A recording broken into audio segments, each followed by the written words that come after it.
60th AICOG TV interview, and I am privileged to have with me Dr. Narendra Malhotra sir. Sir hardly needs any introduction. He is one of the most prominent, eminent personality in the field of obstetrics and gynecology. He's a past president of FOXI, currently a managing director of Global Rainbow Healthcare and vice president of World Association of Perinatology and president of ISAR. Thank you very much, sir, for accepting our invitation to be here. My pleasure, my pleasure.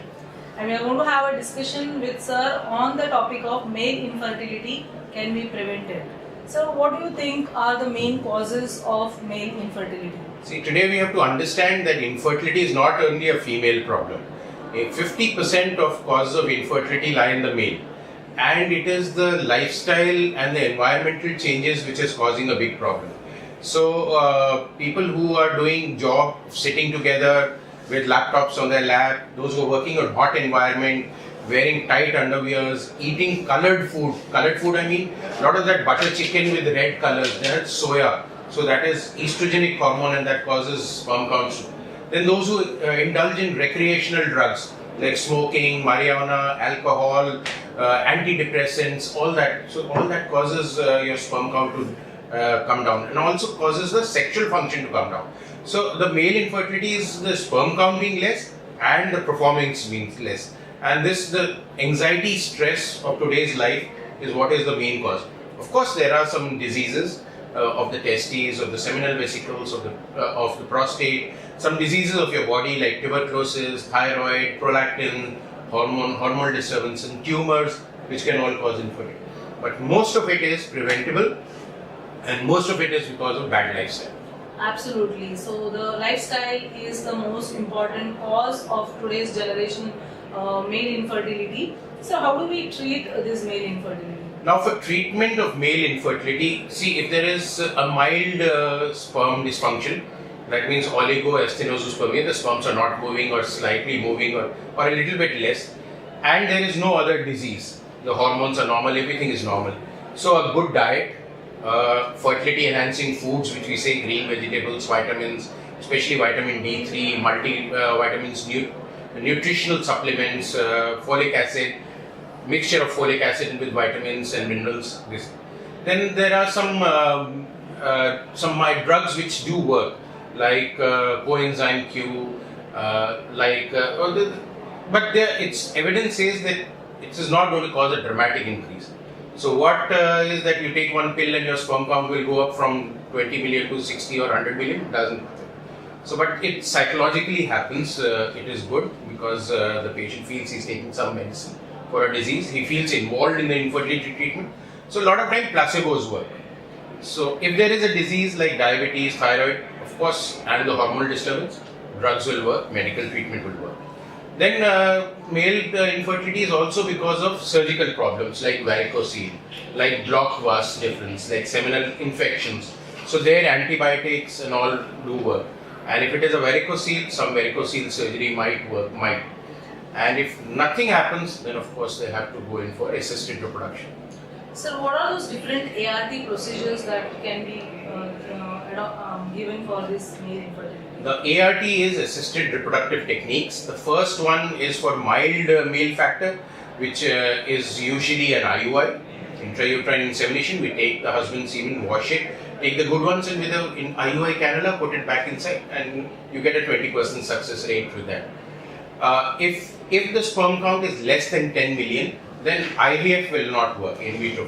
Then you have to switch this patient to ICSI or intracytoplasmic sperm injection.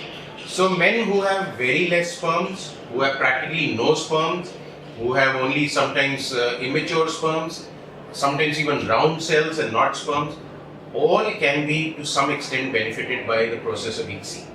The problem is with men who have very less sperms have a defect in their Y chromosomes, a deletion. And this deletion will be passed on to the next generation. So if that person by ICSI has a pregnancy and if it is a male born, so the infertility is passed on. So infertility is communicable to the offspring if it is a male. So that we have to counsel before that. If you get a son, he also might need ICSI in the later future. So, but these, and then you can choose the right sperm by looking at INSEE, by looking at PIXI, by doing embryoscope and getting the best embryo. So there are a whole lot of ART techniques which today give results to the tune of 50-60%. So 50 to 60% of people with severe male factor can have their own biological child.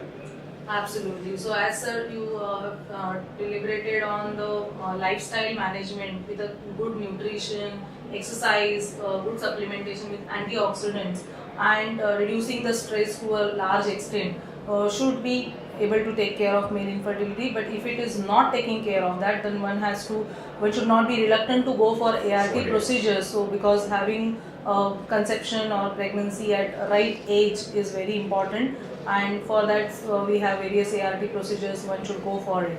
So, any main key message that you would like to give to the fellow gynecologists for treating this male infertility? To the gynecologist, the message is, do not ignore the male. When an infertile woman comes to you with mother-in-law and mother, send the mother and mother-in-law back home, call the husband. And in your busy practice, one drop of semen analysis by yourself, just look under the microscope with a cover slip and you'll see good fast motile sperm. You are at least 50% of the infertility factors ruled out immediately in 1 minute. So please do not ignore the male. Please look at the semen yourself or your colleague and then get a detailed examination. If you are hesitant to examine the male, ask someone in your lab to examine the male for testicular size, for VAS, for palpation. Get an ultrasound done, and so keep the man involved and do a counseling of both of them together. Ask questions together, and that would be, and then give them the right treatment, give them the right advice. Please don't keep them, and don't repeat semen analysis after every 15 days. Because if you give antioxidant therapy or antibiotic therapy, the effect comes after almost 3 months, because the spermatogenesis cycle is 3 months.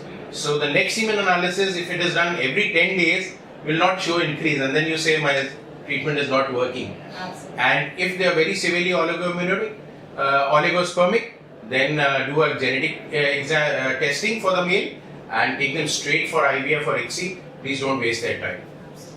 Sir, absolutely, very well said that right semen analysis is very, very important. At the same time, the patient has to visit to or go to a right doctor and not visit any quacks or the roadside practitioners. You know, that's the most common practice in our country, as you were discussing with us. Yeah, that is another important thing. These people will come to you with various advertisements in newspapers of tablets like 303, Japani oil, Ye oil. वो सब short increase in sperm content, short mardana, things like that. So that has to be strictly discouraged, because these may have heavy metals like gold, mercury and things like that, and that would be harmful to this patient. Actually, gold ka bhasam or silver bhasam, they take all those things, but these are very harmful. So please, in public forums, quacks, roadside medicine, all those things should be strongly discouraged. Scientifically, male infertility should be handled. Scientifically, infertility should be handled, and you will get results, desired results. Thank you very much, sir. Thanks for sharing your views on this very important topic. Look forward to see you. Thank you.